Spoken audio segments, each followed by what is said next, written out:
Καλησπέρα και από μένα. Καταρχάς, να ευχαριστήσω και εγώ με τη σειρά μου τους διοργανωτές για την πρόσκληση που μας έγινε. Να παραβρεθούμε σήμερα σε αυτή την πολύ ενδιαφέρουσα ημερίδα και γενικότερα στο σεμινάριο. Επίσης, να εκφράσω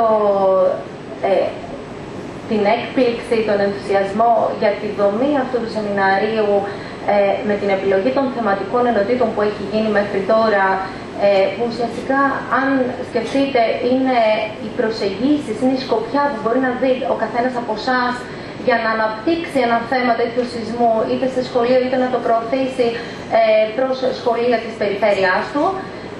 Και καθώς επίσης σε αυτά τα τρία που αναφέρθηκαν, δηλαδή γεωμυθολογία, προσέγγιση, σεισμός και υδρογονάνθρακες, και καθώς επίσης το τελευταίο σεισμό, σεισμολογία, σεισμογράφη, θα έρθει να προσθεθεί η συγκεκριμένη παρουσίαση σημερινή που θα γίνει εκ μέρους του ΑΣΠ και αφορά τη διαχείριση του σεισμικού κινδύνου στις σχολικές μονάδες.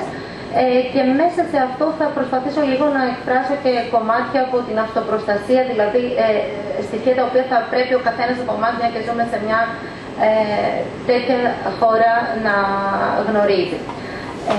Πριν τρέξω τις διαφάνειες επίσης, να πω ότι έχω λιγάκι στρες και άγχος, γιατί για μένα η σκητάλη, κύριε Λέκα, είναι πιο βαριά από τη δική σας, μια και παίρνω το λόγο μετά από 3 καθηγητές.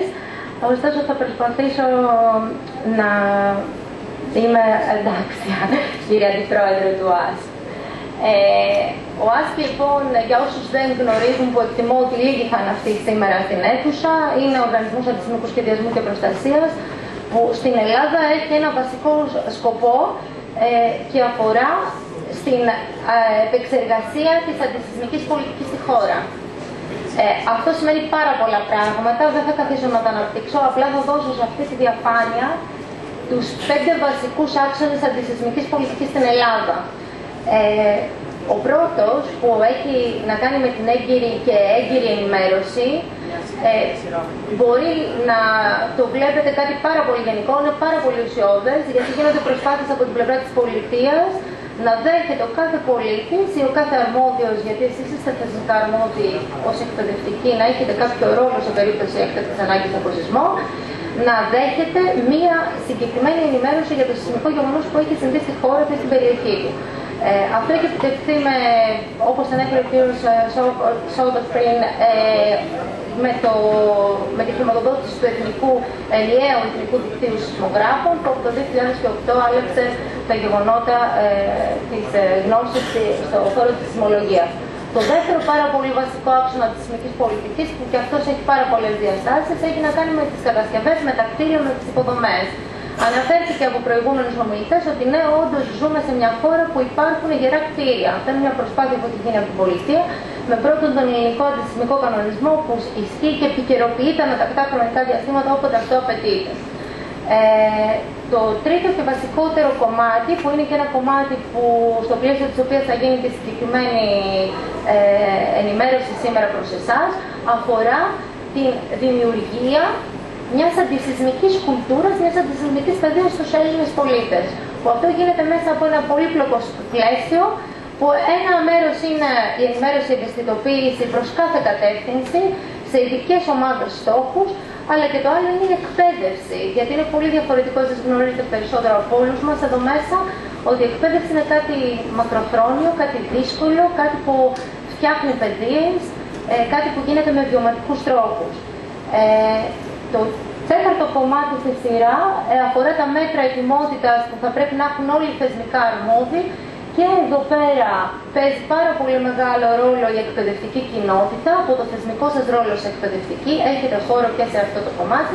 Και το τελευταίο είναι ότι όλα αυτά δεν θα μπορούσαν με τίποτα να επιτευχθούν εάν δεν υπάρχει αξιοποίηση της επιστημονικής γνώσης, της έρευνας και της τεχνολογίας από το κράτος, προκειμένου να προσαρμόσει όλους αυτούς τους άξονες της αντισυσμικής πολιτικής και να τους επικαιροποιεί.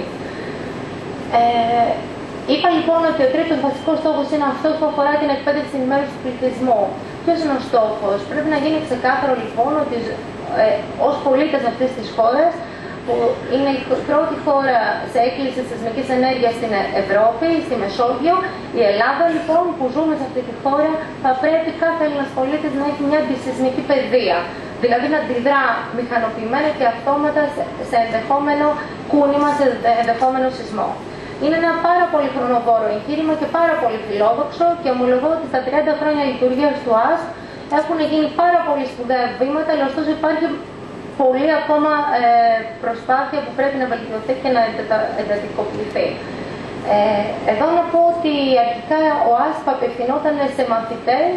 Κάποιοι από εσάς ίσως να γνωρίζετε ότι πράγματι εξειδικευμένα στελέχη πηγαίναν στις σχολικές μονάδες και κάναν ενημερώσεις στους μαθητές για τα μέτρα αυτοπροστασίας. Τα τελευταία χρόνια υπάρχει κατεύθυνση πολιτική η οποία μας υποχρεώνει να απευθυνόμαστε στους εκπαιδευτικούς και ο λόγος είναι πολλαπλός επίσης. Ένας λόγος είναι το ότι οι εκπαιδευτικοί είναι παιδαγωγοί, είναι αυτοί που μπορούν να μιλήσουν στα παιδιά με τον σωστό τρόπο και ο άλλος λόγος είναι ότι εσείς είστε οι πολλαπλασιαστές, οι εκπαιδευτικοί, όλες αυτές τις γνώσεις πολύ πιο γρήγορα μπορεί να επεκταθεί αυτό το μήνυμα που θέλουμε να δώσουμε ως ΑΣΠ προς κάθε γωνιά της Ελλάδας. Ωστόσο, δεν έχει σταματήσει εδώ και 30 χρόνια να παράγει έντυπο ενημερωτικό υλικό προς διάφορες ομάδες στόχους. Κάποιο τέτοιο υλικό δώσαμε ήδη και στο Λιθακιάς που μας φιλοξενεί, αλλά και σε εσάς όλους στη γραμματεία που μπορούσατε να πάρετε. Και είναι ένα έντυπο υλικό το οποίο διατίθεται δωρεάν από τον ΑΣΠ, απλά μονάχα με ένα αίτημα. Υλικό το οποίο μπορεί ο καθένας να βρει όταν επισκεφτεί την ιστοσελίδα του ΑΣ, το www.oas.gr. Σε αυτή εδώ πέρα τη θεματική ενότητα υπάρχει ένα μενού το οποίο κατεβαίνει. Μια κατηγορία αναφέρεται σε εκπαιδευτικούς, σε γενικό πληθυσμό, σε άλλες ομάδες πληθυσμού. Όπου εκεί μπορείτε να βρείτε το υλικό που σας αφορά και θέλετε να το πάρετε προς χρήση στις σχολικές μονάδες. Θέλω να τονίσω αυτό που είπα πριν, την εκπαίδευση, ενημέρωση εκπαίδευση των εκπαιδευτικών. Είναι ένα πολύ μεγάλο κεφάλαιο για τον ΑΣΠ. Μάλιστα πολύ πρόσφατα έχει ξεκινήσει μια συνεργασία μεταξύ του ΑΣΠ και του Υπουργείου σας. Μια συνεργασία στο επίπεδο της ΕΠΕΔ, δυστυχώς κύριε Ξηρόπτωτα δεν ξέρω να είναι ανάμεσά μας. Βάση περιπτώσει, η συνεργασία λοιπόν αυτή αφορά μία άδεια που έχει δοθεί, άδεια εκ των προτέρων, κάτι το οποίο γνωρίζω ότι εσείς γενικά πασχίζετε να πάρετε άδεια από τις ΕΠΕΔ για να δημιουργήσετε κάποιες ενημερωτικές ημερίδες. Ο ΑΣΠ έχει δώσει σε κάποια συνεργασία με το Υπουργείο, με τις ΕΠΕΔ, μία διαρκή άδεια συμμετοχής των εκπαιδευτικών, όχι όλων των εκπαιδευτικών, αλλά των διευθυντών, γιατί είναι θεσμικά αρμόδιοι για το σχεδιασμό στη σχολική τους μονάδα, αλλά και για ένα άλλο άτομο ανά σχολική μονάδα που έχει οριστεί σύμφωνα με συγκεκριμένες εγκυκλίες που σας έχουν καταφτάσει ως ο αρμόδιος για τα σχέδια έκτακτης ανάγκης του σχολείου. Έτσι λοιπόν, 2 άτομα ανασχολική μονάδα μπορούν να παρακολουθούν διήμερα, μονοήμερα, διήμερα σεμινάρια τα οποία προσφέρει ο ΑΣΠ σε επίπεδο περιφερειακής ενότητας. Στόχος είναι ο ΑΣΠ να καλύψει όλη την Ελλάδα σε ένα διάστημα 3-4 ετών και αυτό να είναι σε διάρκεια. Επίσης, εγκρίθηκε το εκπαιδευτικό υλικό του ΑΣΠ ως παιδαγωγικά κατάλληλο, το οποίο μπορείτε εσείς να το κατεβάσετε από το site που μόλις σας έδειξα και να το χρησιμοποιήσετε είτε στα εκπαιδευτικά προγράμματα που κάνετε, είτε σε ενημερώσεις σε συναδέλφους, είτε σε μαθητές. Ένα άλλο πάρα πολύ σημαντικό, που πιθανότατα πάλι θα γνωρίζετε κάποιοι από εσάς, είναι ότι πρόσφατα συντάχθηκε ένα μνημόνιο συνεργασίας, μνημόνιο ενεργειών, συγγνώμη, για το, θα προσπαθήσω να το ανοίξω, αν το γνωρίζετε, είναι ένα μνημόνιο ενεργειών ανά σχολική μονάδα για το πώς θα πρέπει να διαχειρίζεται το σεισμικό κίνδυνο. Είναι ένα τευτάκι 25 σελίδων, έχει δοθεί στο Υπουργείο σας και σας έχει διαβιβαστεί με διαβιβαστικό έγγραφο προς κάθε σχολική μονάδα της χώρας.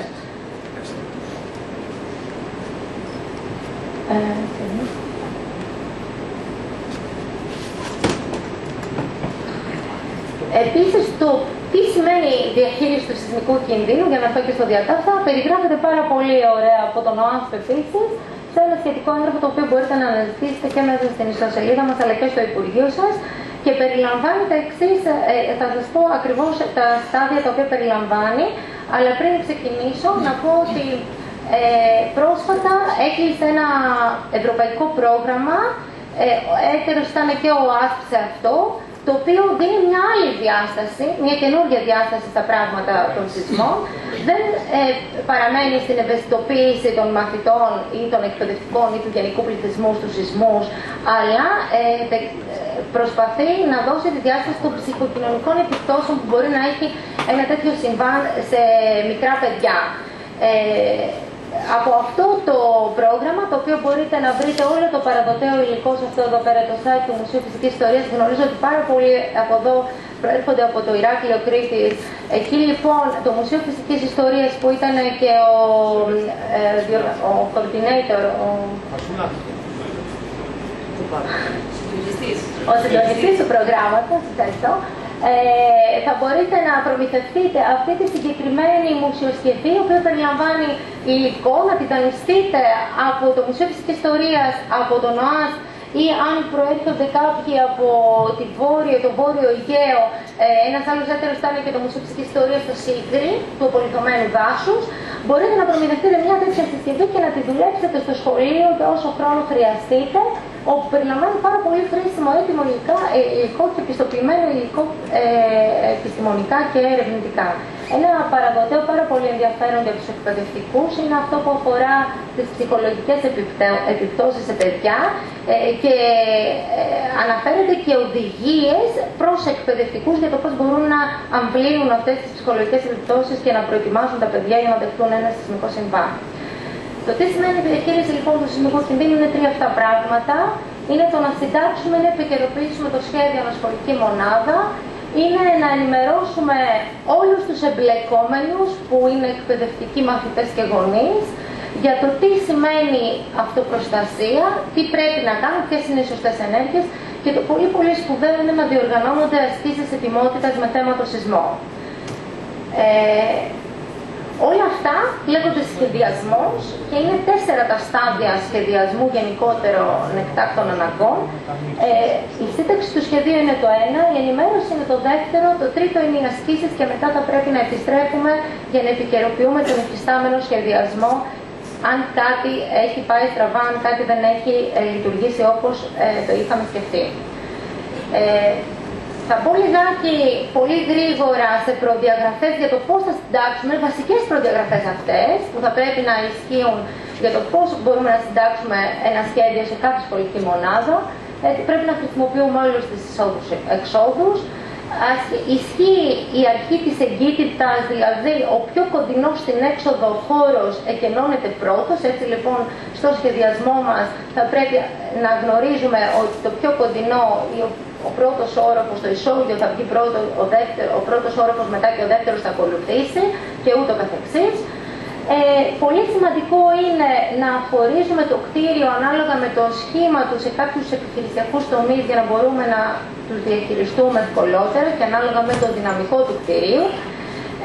Αν έχουμε άτομα με αναπηρία, προσοχή, σε περίπτωση έκτακτης ανάγκης εκενώνονται τελευταία από το χώρο και αυτό είναι κάτι το οποίο θα πρέπει να δουλευτεί, είναι κάτι το οποίο θα πρέπει να ενημερώσουμε το συγκεκριμένο άτομο και να κάνουμε ασκήσεις με αυτό. Όταν λέω άτομα με αναπηρία εδώ πέρα να συμπεριληφθούν και τα άτομα με προσωρινές αναπηρίες, με ένα γύψο στο πόδι ή οτιδήποτε. Θα πρέπει να παραμείνουν οι πόρτες όλες ανοιχτές και αυτό το τονίζω γιατί η λογική, το ότι έχω σχέδιο εκένωσης από πυρκαγιά, άρα έχω και από σεισμό, δεν είναι σωστή. Θα πρέπει να διαχωρίσουμε το πώς εκενώνουμε το κτίριό μας σε περίπτωση πυρκαγιάς και πώς εκενώνουμε το κτίριό μας σε περίπτωση σεισμού. Έτσι υπάρχει μια διαφορά, πρέπει οι πόρτες να παραμένουν ανοιχτές. Και τέλος, το πιο σημαντικό στον σεισμό είναι η εκένωση μετά από σεισμό, είναι να το εκενώσουμε με ασφάλεια. Και όχι γρήγορα. Αν δείτε, πολλοί έχουν τη λανθασμένη εντύπωση, και αυτό μπορεί να δουλευτεί και σε ένα εκπαιδευτικό πρόγραμμα για τους σεισμούς, δίνουν πολύ την εντύπωση ότι εκένωσα το κτίριο σε πάρα πολύ γρήγορο χρόνο, σε λίγα δευτερόλεπτα. Αυτό είναι πάρα πολύ καλό σε περίπτωση πυρκαγιάς που πρέπει να μετρήσει στο πόσο γρήγορα εκενώνεις ένα κτίριο. Όμως, στην περίπτωση σεισμού, σκεφτείτε ότι η εκένωση ξεκινάει μετά τα λίγα αυτά δευτερόλεπτα τα οποία διαρκεί ο σεισμός. Δηλαδή ο σεισμός έχει τελειώσει και μετά ξεκινάμε και ενώνω το χώρο, άρα το πιο σημαντικό είναι η ασφάλεια.